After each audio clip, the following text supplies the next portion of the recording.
Olá, eu me chamo Elizabeth Mustafa e seja muito bem-vindo. Este espaço tem a finalidade de conversar sobre espiritualidade, filosofia, segundo os ensinamentos da doutrina espírita. Mas isso não quer dizer que a gente não possa dialogar com outras fontes, com pessoas que pensam diferentes, com pessoas que têm outro viés cristão. Portanto, todos que têm interesse em dialogar sobre espiritualidade e filosofia são muito bem-vindos. E eu desejo que todos vocês participem, coloquem seus comentários. Se gostar do vídeo, curte o vídeo, compartilhe. No último vídeo, eu postei uma homenagem a Maria de Nazaré. Eu gosto muito de Maria de Nazaré. E todos os espíritos que, junto com Maria Jesus, fizeram parte da construção do cristianismo no planeta Terra, que é nossa direção, e Jesus é o maior de todos entre eles, que nós consideramos o nosso modelo e guia da humanidade. Hoje eu gostaria de falar um pouco sobre os primeiros cristãos, pessoas que se sacrificaram, inclusive morreram na perseguição iniciada em Roma a partir dos fundamentos que Cristo deixou. Eu acho importante a gente fazer uma releitura desse período para que a gente possa compreender alguns conceitos que foram perdidos no caminhar da história e que hoje se tornam difíceis de compreender devido ao nosso apego material e a nossa inferioridade ainda que temos nesse planeta de expiação e provas, nesse planeta onde o mal prevalece. Muitos dos conceitos do cristianismo foram depreciados, foram tratados como de forma errônea, e muitas falas do Cristo foi também depreciada. Entre essas falas, entre esses conceitos, está o que eu acho muito importante, a compreensão da renúncia cristã. A renúncia cristã. Essa que eu abordei quando eu falei da figura de Maria de Nazaré no vídeo anterior. Se você não viu, eu recomendo que veja. Tem uma frase de Jesus muito polêmica. É aquela frase que ele fala: se alguém bater em você numa face, oferece-lhe também a outra. Então, muito se entendeu, muito se pensou que essa frase queria dizer que no momento que você toma um tapa na cara, dê outro lado da cara para tomar um tapa. Mas não é isso que essa frase quer dizer.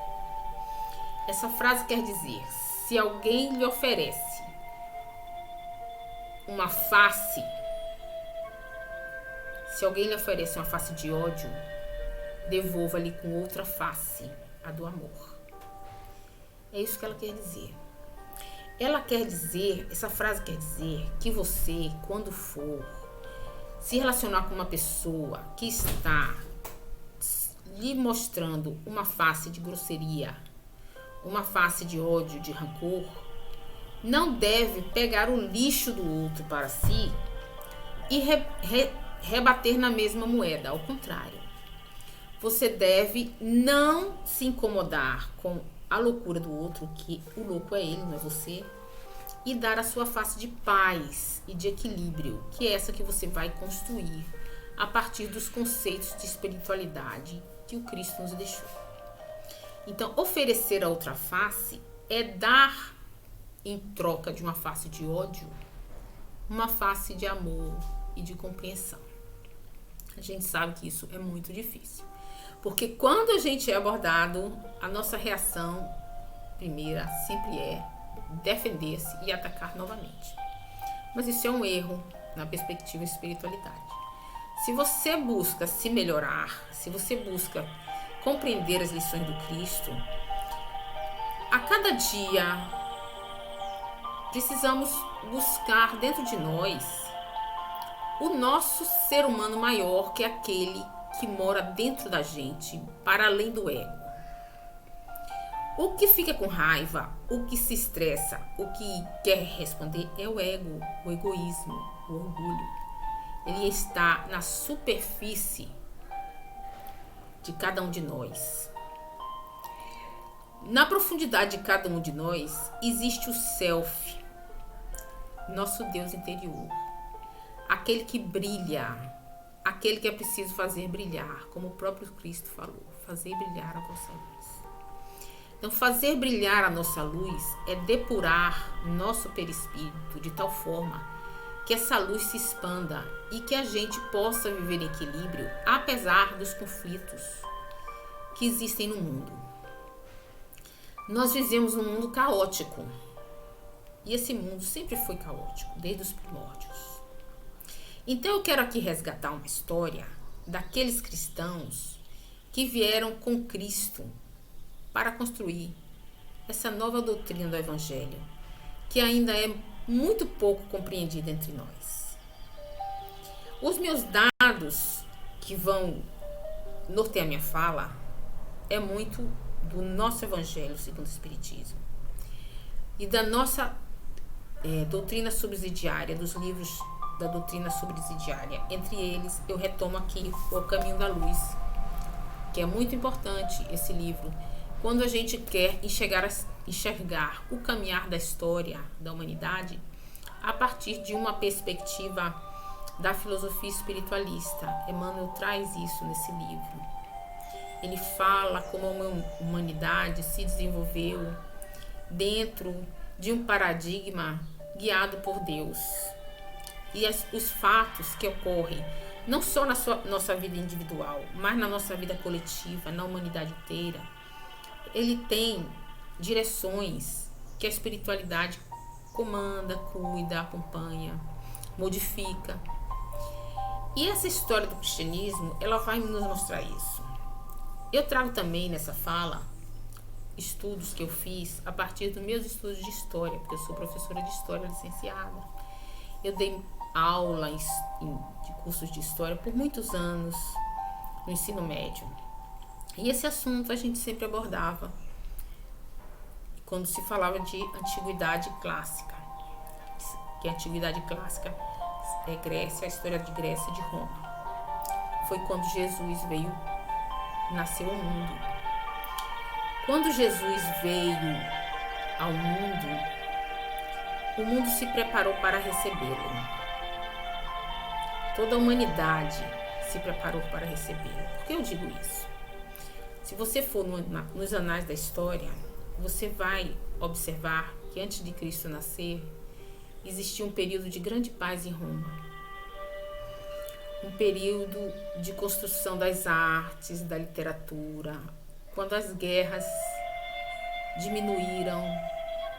É um período conhecido como Pax Romana, que quer dizer paz romana. Teve uma paz no mundo, como se o mundo estivesse se preparando para receber o Cristo. Isso não está somente na literatura espírita, está também na história. Você pode olhar nos seus livros de história. Para receber o Cristo, vieram muitos espíritos.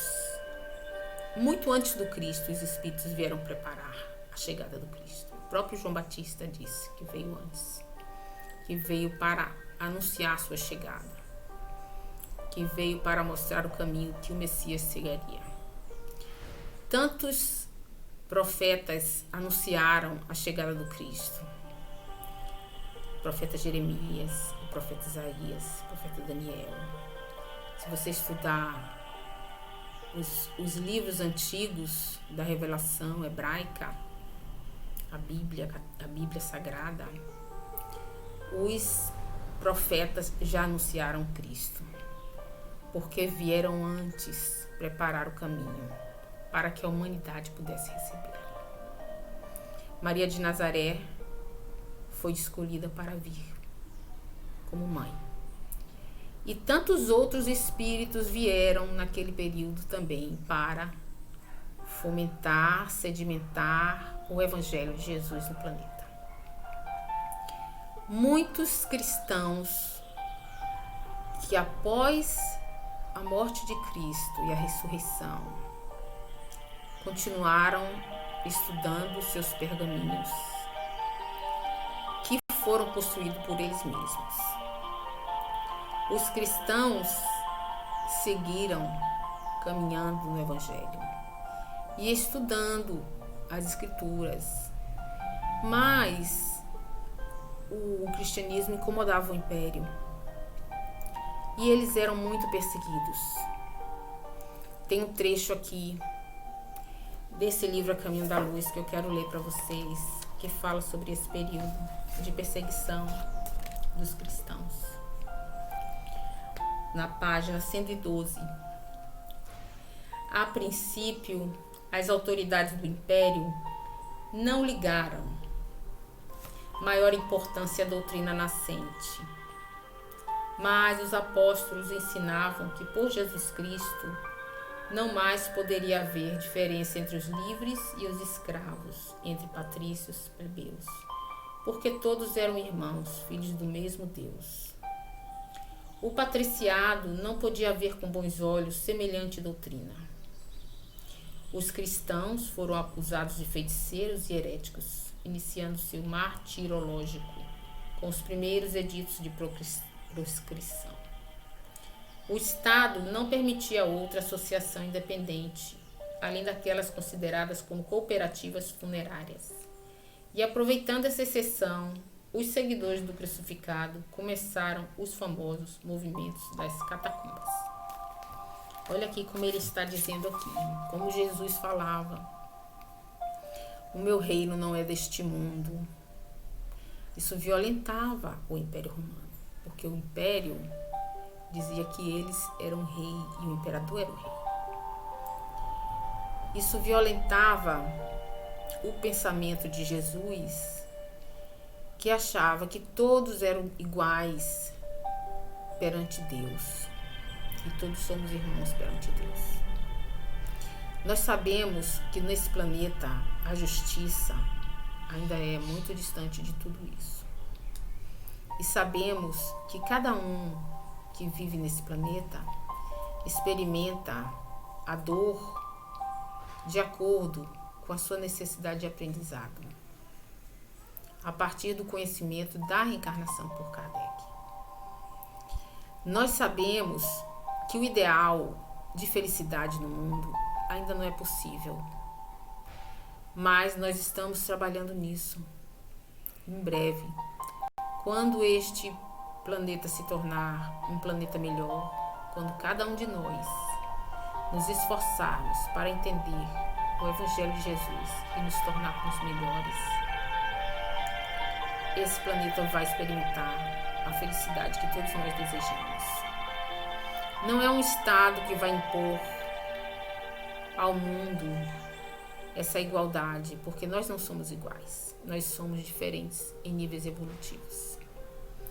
Não é um sistema político que vai determinar que essa igualdade seja imposta, muitas vezes pela força da violência. Porque isso não vai acontecer. Porque a violência, ela é fraca. A maior força que existe no universo é do amor e o da não violência. E nós teremos ainda que caminhar muito para que esses frutos sejam colhidos, os frutos do Evangelho de Jesus. Então, no período romano, os cristãos incomodavam muito. Só era permitido reuniões para aquelas pessoas que trabalhavam nos cemitérios. E era por isso que os primeiros cristãos, seguindo esta lei, se encontravam nas catacumbas, que eram uma espécie de cemitérios, escondidos do império. Porque Roma não queria a união dos cristãos, principalmente porque depois que Jesus morreu, a sua mensagem se espalhou de uma forma muito rápida. O fato dele ter ressuscitado ganhou o mundo inteiro. Todos comentavam: o Messias que ressuscitou voltou da morte. para nos mostrar que a morte não existe. E isso foi muito rápido. Isso incomodou muito o Império Romano, que, aliás, já estava sofrendo a decadência de Roma.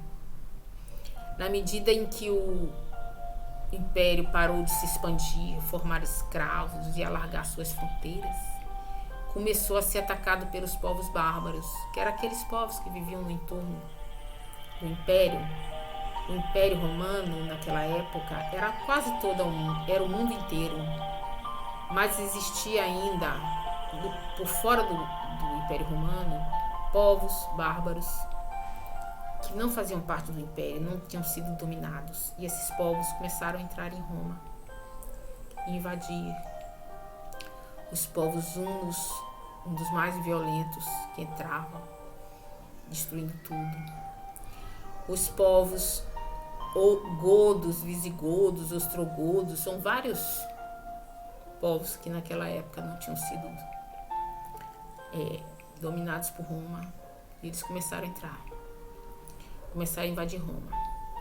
Ao mesmo tempo, as ideias do Cristo iam minando a certeza de dor de muita gente, a dor ia aumentando e as pessoas iam buscar alento no Evangelho. Jesus sempre chamou as pessoas que sofriam para perto de si, os doentes, os pobres. Aquela frase célebre: vinde a mim, todos vós, que estáis aflitos e sobrecarregados, que eu vos aliviarei. Então, muitas pessoas começaram a seguir os cristãos, e muitas pessoas ricas, que faziam parte do patriciado romano, aquelas senhoras, aqueles soldados que eram conhecidos, mas que não podiam falar para ninguém que faziam parte do cristianismo. Então eles inventaram símbolos para se conhecer, em segredo. Um dos símbolos muito famoso desse período foi o peixe. O peixe era um símbolo cristão. Desenhar um peixe no chão ou na porta representava que ali tinha um cristão. Só eles compreendiam esse símbolo. O peixe era colocado nas paredes, nas ruas, nos muros, como a indicar uma seta, onde a face do peixe, a ponta do peixe era a ponta da seta, a indicar onde seria a próxima reunião. E os cristãos se comunicavam escondidos, né? Eles se comunicavam dessa forma, com esses símbolos, e se reuniam nesses locais onde eram relembradas a fala do Cristo. Aqueles que ouviam contavam as histórias de Jesus, o que ouviram dele. E isso era registrado nos papiros, que era uma espécie de folha feita com uma planta que era muito comum lá. Eles faziam um traçado, como se fosse aquele trabalho de cestaria, bem trançado com caule, com os fios feitos do talo dessa planta, e prensavam, e ali eles escreviam o que as pessoas falavam sobre o Evangelho de Cristo. Então foram muitos papiros, muitos escritos construídos nesse período. Foram guardados e esses papiros eram levados para outros locais. Com a facilidade que Roma era um império grande, então eles podiam ir e vir sem ter que atravessar as fronteiras e falar sobre Cristo para outros povos. E isso foi se espalhando muito rápido. Mas para conter esse crescimento grande dos cristãos, Roma cada dia piorava os castigos, prendia, matava. Muitos morreram dentro das arenas, nos espetáculos romanos, naqueles espetáculos que eles faziam, porque Roma tinha uma política de pão e circo. Eles distribuíram pão, e ali dentro das arenas, como o Coliseu, mas os romanos eles não morreram muito no Coliseu, era mais no circo Máximos, que era um circo anterior a ele, anterior ao Coliseu, que morreram muitos cristãos. E nesse circo Eles criavam leões nos subterrâneos dos circos. Leões, feras, tigres, tudo para o espetáculo dos romanos e da plebe, que iam para os circos e chegavam lá, assistiam aquela matança. Os gladiadores também, não é? Vocês podem ver nos filmes, os gladiadores morreram ali para que as pessoas aplaudissem, gostavam de ver a morte, gostavam de ver a matança dos cristãos. E eles acreditavam que os cristãos eram os feiticeiros, que os cristãos eram os bruxos que estavam fazendo Roma sofrer, que a invasão dos bárbaros, a corrupção muito grande no Senado também, a corrupção começou a minar todo o império. Então tudo que estava acontecendo de ruim era colocado na culpa dos cristãos para que justificasse a matança e a população aplaudisse. Então, nesse período, viveu Emmanuel, o guia do Chico Xavier, escreveu vários livros através da psicografia do Chico. E um desses livros que Emmanuel escreve é o livro Há 2000 Anos, que conta a reencarnação dele como Públio Lentulus, um senador romano que viveu nessa época. Ele era um senador muito famoso, muito orgulhoso, e tinha uma esposa muito doce, meiga, que simpatizou com o cristianismo e passou a seguir os cristãos. E durante a noite ia com a sua escrava Ana, que era tratada como irmã porque ela era cristã e não admitia a escravidão, assistir nas catacumbas a reunião dos cristãos. E isso é relatado no livro Há 2000 Anos. Eu estou dando um spoiler aqui do livro, mas é preciso para que a gente resgate essa figura de Lívia Lentulus, para que a gente possa amadurecer essa noção da renúncia cristã, não é? Então Lívia saía com sua escrava amiga Ana para as reuniões à noite. Ela pegava uma capa cobrindo a cabeça por cima das suas vestes de nobre, e ela se cobria para que ninguém reconhecesse que ela era nobre, e ia com Ana para essas reuniões cristãs.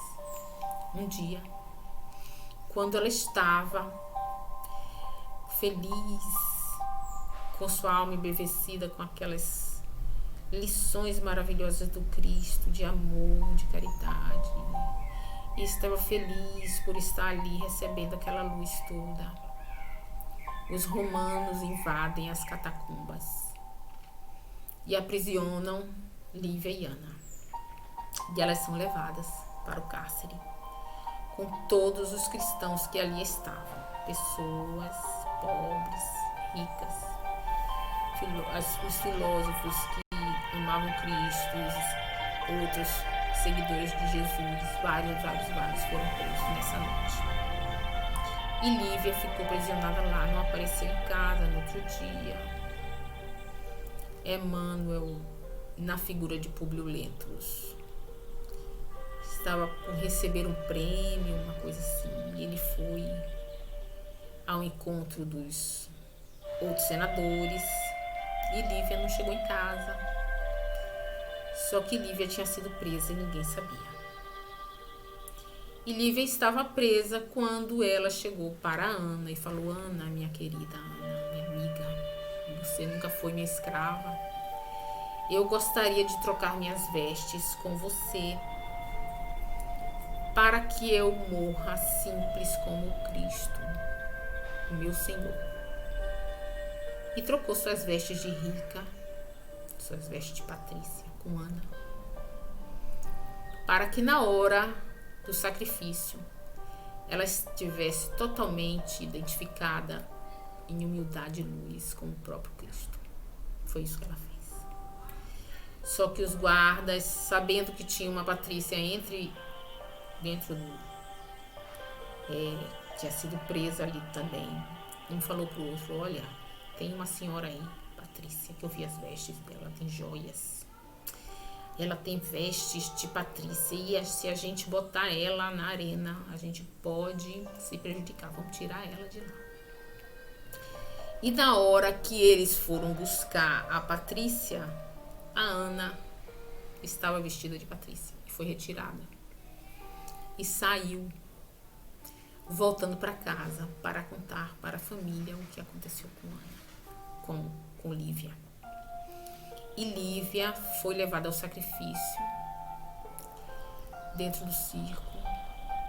Aquele espetáculo horrendo, onde vários cristãos foram assassinados pelos leões, pelas feras, enquanto o povo aplaudia. Gritava morte aos cristãos. Os cristãos morriam em oração e cantando hosanas ao Senhor e morrendo ali.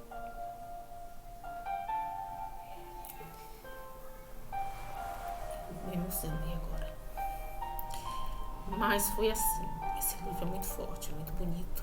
Só que o livro espírita, ele não retrata somente a parte material do que acontece. Ele retrata também a parte espiritual. E quando Emmanuel descreve essa cena, ele mostra a recepção espiritual daqueles que morreram por Jesus. E todos os anjos que chegam para acolher aquelas almas que morreram em sacrifício, em nome de Jesus. E essas almas são acolhidas. E ele descreve a luz, ele descreve a claridade, ele descreve a música celestial, ele descreve o acolhimento sem dor, que aqueles espíritos praticamente são retirados antes que as feras estraçalhem seus corpos. Isso é descrito no livro Há 2000 Anos, de Emmanuel. Eu vou deixar aqui na descrição do vídeo esse relato em audiolivro, não, novela. É uma novela de Emmanuel que está na internet, no YouTube, você pode assistir capítulo por capítulo, contado de uma maneira teatral, muito interessante. E também o livro, né, Há 2000 Anos de Emmanuel, se você puder ler, é muito bonito, para que a gente possa refletir sobre a perseguição cristã que existiu desde os primórdios e que hoje ainda estamos sofrendo. A perseguição, tantos cristãos são mortos por causa que são cristãos. A perseguição que a gente vê daqueles que não compreendem o Cristo. Muitas vezes a gente não pode nem dizer que é cristão para não sofrer preconceito. E também, recentemente, igrejas sendo queimadas no Chile. Não é? A nossa religião sendo aviltada. Mas que a gente tem que compreender que o mundo precisa caminhar para a luz. E que nós, cristãos, somos, de certa forma, a resistência para que o Evangelho continue vivo no coração e na mente de todos que amam Jesus. Eu espero que vocês tenham gostado desse texto, que ele tenha tocado seu coração como tocou o meu, e que a gente continue com nossa fé viva, forte, nos mantendo em oração, vigiando nossos pensamentos, sentimentos, para que todos juntos nessa caminhada podemos deixar um legado de amor, o legado verdadeiro que o Cristo nos deixou. Muita paz para todos, que a sua família seja abençoada e que cada dia o seu coração se fortaleça em luz e esperança. Muito obrigada.